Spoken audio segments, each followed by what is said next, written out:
वो अद्वितीय है और उन बातों को भुलाया नहीं जा सकता। आज इनका खून खोल रहा है क्योंकि उनका असली खून उनकी रगों में है, इसलिए खून खोल रहा है और कई दिन से प्रयासरत थे।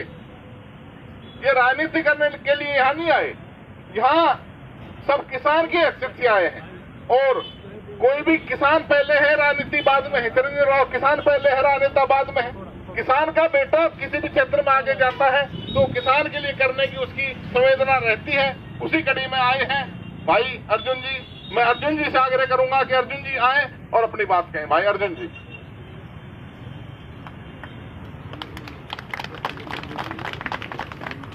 राम जी सर ने मिलावट साहब, डॉक्टर ओपी धनखड़ जी, प्रदीप हुड्डा जी, यहाँ के हमारे विधायक भाई चिरंजीवी राव जी, अन्य जितने भी मेरे बड़े बुजुर्ग हैं, सबसे पहले जी आप सारे ने मेरा राम राम। मैं ज्यादा लंबी बात नहीं करूंगा जी। कल सुबह मैं मेरे गांव से चला था और एक ही कारण से चला था, मैं खुद किसान। राजनीति में लीजिए बाद में आवे, सारी चीजें बाद में आवे।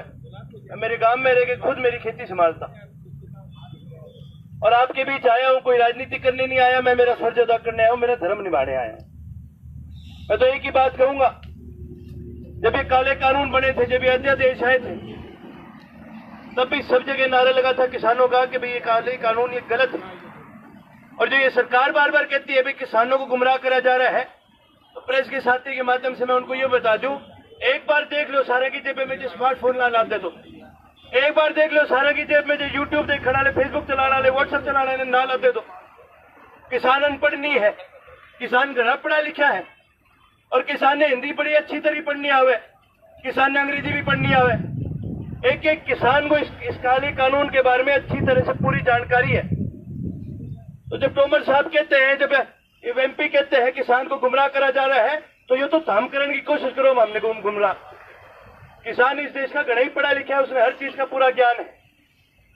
मैं तो आपसे एक चीज कहूंगा, प्रदीप जी ने भी बड़ी सही बात कही कि अभी जब हम यहाँ पर आए हैं तो 3-4 अलग अलग जगह पे साथी बैठे हैं। मेरी तो ये दरखास्त है, आप मेरे सारे बड़े हो, हम तो जवान हैं, आप तो जो हमारी ड्यूटी लगाओगे कि भाई तूने आगे संभालना, तू आगे खड़े हो, आप कहोगे बेटा लंगर संभालना, हम लंगर संभालेंगे। लेकिन मेरी एक दरखास्त है कि हम सबको भी इस हाईवे पर सबको इकट्ठा होकर बैठना चाहिए। पीछे राजस्थान के भी अपने साथी है, पंजाब के भी अपने साथी है, मध्य प्रदेश से भी कई किसान आए, दूर दूर से आए हैं।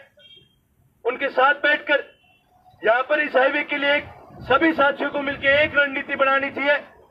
और जब आप सारे इकट्ठे होकर बैठेंगे तो जिस प्रकार कल परसों कई साथियों ने अरेस्ट भी करा था, गिरफ्तारी भी ली थी, ये तो चलो हमारी संख्या थोड़ी यहाँ पर कम रहेगी इसलिए गिरफ्तारी लेंगे, वरना की टीकरी पर लेके दिखाओ गिरफ्तारी, सिंगू पर लेके दिखाओ गिरफ्तारी, पलवल साइड लेके दिखाओ गिरफ्तारी, वहां तो नहीं ले इसका। तो मैं तो यही कहूंगा कि सारे साथियों ने इकट्ठे बैठना है, आप ये फैसला करो, हम आपके साथ हैं। और एक तो बातें और भी जरूर कहूंगा जी, जब मैं यहां से चला तेजाखेड़ा से, मैं मेरा खुद का ही ट्रैक्टर लेके आया हूं, किसी का मांग के नहीं लाया, मेरा खुद का ट्राला तैयार करके लाया हूं, किसी का मांग के नहीं लाया। बहुत लोगों ने मेरे को बोला कि तू ना जाइयो, लोग कहेंगे ये राजनीतिकरण आ गया, तू ना जाइयो तेने कोई पूछेगा नहीं। मैं कहूं जी ना पूछियो, किसान हूं, मेरा फर्ज अदा करूंगा, अरे तार साथ बैठूंगा, कोई पूछे तो ठीक है, कोई ना पूछे तो ताश की 3-4 कट्टी ले गए, मैं थोड़े बैठ के ताश कूट लूंगा कई देर। साथ ही एक बात और कहना चाहूंगा, ये हरियाणा के मंत्री ये बार बार कह रहे कि भाई तुम एसवाइएल की मांग कर लो, राजनीति में नहीं जाना चाहता, लेकिन एसवाइएल की सबसे पहली मांग हमने उठाई थी, हम जेल भी गए थे, सुप्रीम कोर्ट में हरियाणा सरकार ये केस भी लड़ चुकी है और जीत भी चुकी है, और तीनों जगह सरकार थी, केंद्र में, हरियाणा में, पंजाब में, तब सारी नीयत कड़ी गई। ये जो हमने तो हमको कि हम ये भी मांग लो, ये तो हमको अलग करने वाली बात करे। इनकी बात सही है, मेरे बड़ों ने मेरे से पहले सही बात करी है, एसवाइएल का पानी कोई जल्दी नहीं है, आप फिर ले लेंगे, लेकिन जो ये काले कानून इस देश में रह गए तो हमारे देश का भविष्य खत्म हो जाएगा। जब किसान खत्म हो जाएगा तो गांव भी खत्म हो जाएगा। और ये काम खत्म हो गया तो इस भारत का कल्चर खत्म हो जाएगा। ये कच्चे वाले जगह आए करे, इन्हें बेरा क्या है कल्चर का, इन्हें बेरा क्या है खेती का, इन्हें बेरा क्या परिवार के हुए। न्यू तो आ जाएंगे, कहेंगे गौ रक्षा करो, एक भी इनमें गौ पालन वाला आदमी नहीं लातेगा सामने। न्यू आगे कह देंगे कि खेती न्यू करो, इन्हें एक भी आदमी ऐसा नहीं है जगह खेत में ढंग से चाल भी पावे। डोली के ऊपर पैर पग लगा के कितने फिरेंगे। जो बात करें परिवार के, हम दो हमारे दो, सारा परिवार है किसी जगह हमने बेरा परिवार हुए के एक परिवार की क्या जिम्मेवारी बढ़े।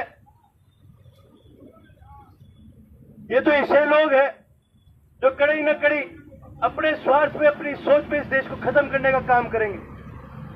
मैं जी विदेश पढ़ के आया, अमेरिका पढ़ के आया, तो ये देश ऐसे है जिनको कैपिटलिस्टिक इकोनॉमी कहा जाता है और हमारे भारत को मिक्स इकोनॉमी कहा जाता है। इन दोनों में बड़ा फर्क है। कैपिटलिस्टिक माने सिर्फ उद्योगपतियों का राज और एक मिक्स मतलब आम व्यापारी का और सरकार का और आम जनता का मिलके राज। आज ये कहीं ना कहीं उद्योगपतियों का राज बनाने जा रहे हैं। आप एक बार गौर से सोचो, डिफेंस करे रिलायंस, फल बेचे रिलायंस, कपड़ा बेचे रिलायंस, बंदूक बनावे रिलायंस, बिजली बनावे रिलायंस। इससे पहले यो बीमा योजना आई थी, सारे देश का ठेका लिया रिलायंस ने, सड़क का ठेका ले रिलायंस, इस हम खेती का भी सारा ठेका रिलायंस है। अरे तो प्रधानमंत्री बना जो नीस ने पहले सर पे बिठा रखा है। नहीं, वोट तो हमने दिया था, इसके मोदी को दिया था हमने वोट कि भाई तू कुछ करेगा मार खातर। कि अंबानी आबादी ने बिठाना था तो अगली बार कह दियो इन्हें कि भाई अपने रिलायंस का तो एक काम करो, सिंबल ले आओ, तो हमने वोट दे देंगे। फिर तो हमने हमारे सर पर आगे बैठना। लेकिन किसी भी देश में सारी सत्ता एक के हाथ में चली जाए तो वो सत्ता नहीं, वो करप्शन बनती है, वो देश का बेड़ा गर्क करती है। आज इनके हाथ में देश की हर बड़ी चीज आज इन उद्योगपतियों के हाथ में है। एक मार्कन रेल बेची थी मोदी जी, तो ये रेल भी बेचने चाल पड़े। आज के दिन देश की जनता के पास अपने कानून, अपने देश को चलाने के पास फिर रह के गया एक ही खेती है। और ये भी इसलिए में चर्चा है क्यों इन्हें बेरा है 70% इस देश की आबादी जो है खेती से अपना गुजारा चलाती है। ये खेती प्राइवेट सेक्टर के अंदर आ गई तो ये 70% आबादी पे हमारा कब्जा होगा। आज इस करके ये ऐसे कदम उठाने जा रहे। मैं जी बाहर जब पढ़ा, मैंने देखा किस प्रकार ये जो प्राइवेट कंपनियां हैं पहले तो रुपये फालतू देंगे, 1-2 साल फालतू रुपये देंगे, अपना नाम बना के फिर उसके बाद पूरी तरह से मारने का काम करते हैं। आप मेरे से बड़े हो जी, आपने उदाहरण ज्यादा मेरे को देने की जरूरत नहीं, लेकिन एक छोटा उदाहरण दूंगा। चरखी दादरी में जिले में एक गांव था, उस साइड का जो ठेका है, जो बिजली का ठेका है, वो प्राइवेट सेक्टर को दे रखे। तो गांव की पंचायत के पास रुपये नहीं थे, तो गांव की पंचायत बिजली का बिल नहीं दे पाई। अब जब बिजली का बिल नहीं दे पाई, 2 महीने टप गए, तो कंपनी ने क्या करा, सारे गांव की बिजली काट दी, पंचायत की बिजली काट दी। अब यहां पर फर्क पता चलता है सरकार में और प्राइवेट में। सरकार जब काम करती है उसका फर्ज बनता है अपने वोटर का, अपने देश की आबादी का, उनकी सेवा करना। प्राइवेट आदमी, आप एक बता दो, जो आदमी यहाँ पर भी कोई दुकान या रेडी लगा के बैठा है, कौन इनमें से है जो चंदे के लिए बैठा है या चंदा देने के लिए बैठा है? प्राइवेट दुकान तो आदमी लगाता ही सिर्फ अपने मुनाफे के लिए। और जब कंपनी सारे गांव की बिजली बंद करी तो गांव के वाटर वर्क्स की भी बिजली बंद होगी। और सारे गांव में भी, पूरे के पूरे गांव के अंदर, मेरे याद ही है जी, ट्रिब्यून में आर्टिकल आया था, गांव का नाम मेरे ध्यान में नहीं है, लेकिन सारे गांव का पानी बंद हो गया। अब यदि ये प्राइवेट सेक्टर के पास रहता, ये सरकार चला रही होती, तो सरकार टाइम देती पंचायत को कि कोई नहीं, हम बिजली का बिल दे दियो, सारा पानी नहीं रोकेंगे। पर ये प्राइवेट सेक्टर चीज इतनी माड़ी है, ये निर्दयी लोग हैं, इनमें दिल नहीं है, इनको तो सिर्फ रुपया दिखे। और आज यही रुपये के जोर पर हमें कहीं ना कहीं दबाने की कोशिश करेंगे। मेरे बड़ों ने बिल्कुल सही बात करी, जो 20-30 किसान जो कह रहे हैं यूनियन के, भाई हम इनका साथ दे रहे हैं, जे थारा यूनियन सच्ची में साथ देवे तो दिखाओ, थारे यूनियन के मेंबर खड़े।